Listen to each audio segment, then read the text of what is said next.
Bonjour à tous pour cette vidéo d'apithérapie. Je voulais vous parler aujourd'hui de la reine dans une ruche, la reine abeille. D'un aspect tout spécial, c'est toujours relié à l'apithérapie parce que les abeilles nous soignent, les abeilles travaillent pour l'humanité quelque part, entre autres, en tout cas travaillent avec elles. Et c'est très beau. Et donc, dans ce sens, on se soigne tous ensemble. Là, c'est un sujet un peu plus philosophique quelque part que je voulais partager. C'est en fait une sensation. Vous savez, souvent, il y a des programmes environnementaux pour les enfants dans les écoles. Moi, j'en ai fait beaucoup quand j'étais dans l'ouest du Canada. Et souvent, ce qu'on dit dans ces programmes-là, c'est qu'on veut nourrir le sens on disait dans l'ouest, là, to amaze the kids. Ça veut dire l'émerveillement, le sens de l'émerveillement, c'est ce qu'on veut nourrir souvent avec la nature et c'est ce que je voulais vous partager avec la reine abeille. Parce qu'on parle de façon théorique, vous avez sûrement déjà entendu des choses comme la reine pond jusqu'à 2000 œufs par jour, toutes sortes de notions comme ça un peu théoriques, intéressantes, mais si on veut vraiment aller voir le côté de l'émerveillement qui nous soigne en passant, si on s'émerveille chaque jour le plus possible, sachez que notre état de santé va être bien meilleur. Donc, voilà le lien avec l'apithérapie. Alors, si on va aller voir le côté de l'émerveillement avec la reine abeille, je vais vous partager un petit peu de mon émerveillement avec les reines. Donc, en tant qu'apiculteur, quand je vais dans une ruche, quand je vois la reine, je la trouve, je la vois. C'est pas toujours nécessaire de la trouver, de la voir, mais parfois ça va arriver. Des fois, on a besoin de le faire. Donc, quand je la vois, la sensation, et là, je vous mets une vidéo, là. Donc, regardez, écoutez les abeilles, leur son.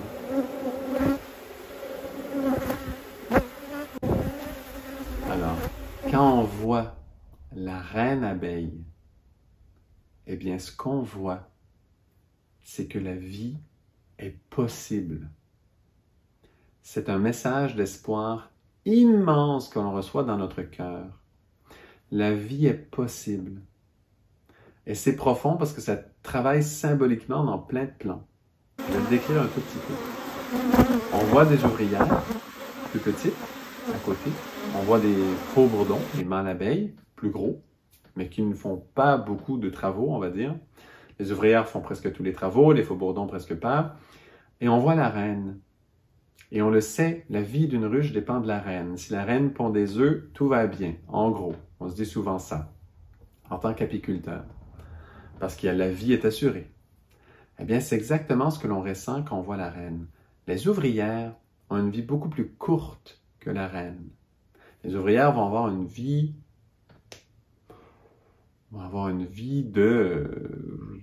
vraiment beaucoup plus courte. Là, ça se compte on pourrait dire, 7 semaines environ. Ça va être environ 7 semaines. La vie d'une ouvrière, là, l'été. Hein, quand elles font beaucoup de vols pour aller chercher le nectar, tout ça. Ça peut être plus long, évidemment, pendant l'hiver, tout ça. Il y a des abeilles qui vont durer beaucoup plus longtemps. Quand il y a peu de ressources à aller chercher, ça les fatigue moins. Elles vont vivre plus longtemps aussi. Mais disons, en pleine saison, on va dire 7 semaines environ, la vie d'une ouvrière. Et elle est un peu plus petite. Elle ne peut pas pondre des œufs. Si jamais elle arrive à en pondre avec son système reproducteur, eh bien, ils ne seront pas féconds. Donc, elle ne pourra faire que des mâles. Donc, ça veut dire que la vie ne peut pas continuer. Il n'y aura pas de suite s'il n'y a que des ouvrières. Et elle vit 7 semaines environ.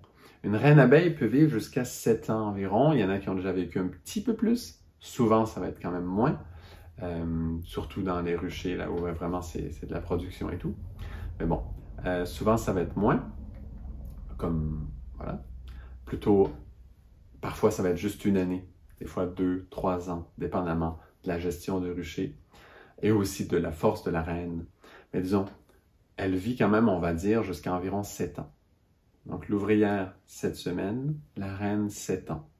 Vous voyez la différence énorme? On peut dire que la reine va avoir différentes générations d'abeilles ouvrières. Un peu comme notre âme qui voit différentes incarnations de nous-mêmes. Et donc on voit que la reine, vous voyez son abdomen tellement grand, qui est pleine de vie, qui va pondre plein les œufs, là, plein, qui nous montre que la vie vient, la vie descend, la nouvelle vie va venir, elle est là. Eh bien, c'est ça, voir une reine. C'est oser voir, c'est comme voir l'âme, en fait. Quand on voit l'âme, on le sait. Il y aura d'autres incarnations. On va revenir. On va revenir. On s'est déjà vu. On s'est déjà vu dans d'autres incarnations. On va se revoir. On est en paix. Nous sommes en paix. Nous sommes dans ce flot de vie. Pourquoi? Parce qu'il y a une force, il y a une énergie sur Terre, parce qu'elle est vivante, on est sur Terre, là, la reine abeille. On la voit. On dit, voilà la différence entre un être qui est connecté à l'âme et un être qui est connecté à l'incarnation. L'ouvrière étant dans l'incarnation et la reine étant reliée à l'âme. On le voit juste par la durée de vie. Hein? C'est clair, hein, ce petit exemple. Et donc, c'est cette sensation d'espoir infini que sur Terre, on peut voir l'âme. Parce qu'on dit souvent l'âme, on dit j'ai ressenti l'âme de, je me connecte à l'âme, je ressens. Très bien. Mais souvent, on reste dans des mondes un peu subtils.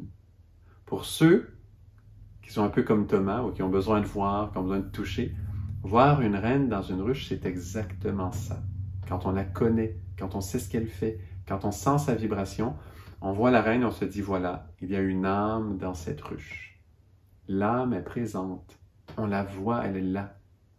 Et c'est extériorisé dans les différences entre ouvrière et reine. C'est ça, voir une reine dans une ruche. C'est comme un message d'espoir, d'une douceur énorme qui dit oui, la vie va se remplir. La force vitale, elle vient, elle est là, c'est rempli. On y a droit. On n'est pas privé de cette force. Elle est là. Et elle va réaugmenter. Et il y aura des lendemains. Et il y aura plein de lendemains. Vous savez qu'une ruche, ça peut être éternel. J'avais fait une vidéo sur ça déjà. Parce que la reine peut juste changer. Puis la ruche, il y aura toujours de la vie dedans. Tant qu'il y a une reine, on peut en faire d'autres. Parce qu'elle va faire des œufs. Donc on peut éventuellement, les ouvrières peuvent choisir de faire d'autres reines. Donc la ruche peut vivre indéfiniment tout le temps. Parce qu'il y a une reine. Parce qu'il y a une âme qui est là. L'âme est là. Voilà. C'est ça, voir une reine. Parfois, on voit des vidéos là sur les réseaux sociaux un peu rapides comme ça. Une reine qui pond, une reine qui scie, tout ça. Puis ça devient un peu banalisé de voir une reine. Mais quand on se connecte à cette réalité que je nomme, j'essaie de vous la partager le mieux possible, eh bien, sachez que voir une reine, c'est magique. Normalement, ça touche le cœur. Ça remplit d'espoir, on a l'impression de voir l'âme, on a l'impression de se faire dire oui, sur Terre, il y a l'avenir, il y a la vie qui est là. C'est comme extériorisé vibratoirement, on la sent, c'est une vibration très élevée qui touche tout de suite l'âme. Je voulais vous le partager ça, parce que moi je suis chanceux, je suis apiculteur, je le vis chaque jour de l'été, on va dire presque, là. Je le vis souvent en tout cas. Mais pour ceux qui ne connaissent pas tellement, sachez que c'est une expérience formidable. Si vous avez la chance, vous connaissez un apiculteur, demandez, est-ce que ce serait possible que je voie une reine? Pourriez-vous me montrer? J'aimerais beaucoup la voir. Pas parce que je suis curieux, non, parce que ça me parle, parce que j'aime ça, j'aime les abeilles. Et il y a de grandes chances que l'apiculteur va vous dire, bien sûr, prenons un temps, si vous arrivez en tout cas à le connaître suffisamment pour qu'il puisse le faire. Mais vous aurez peut-être cette sensation. Sur la vidéo là, vous l'avez peut-être un petit peu. Quand on l'a dans les mains, là, le cadre, et puis on voit la reine, on sait qu'elle a pondu des milliers des œufs. On sait qu'elle tient l'âme d'une ruche, qu'elle tient la vibration de l'âme. Là, on dit de la ruche, mais c'est une vibration, donc c'est dans l'absolu. Mais c'est très touchant. Ça remplit d'espoir, ça remplit de vie. Je vais vous partager ça.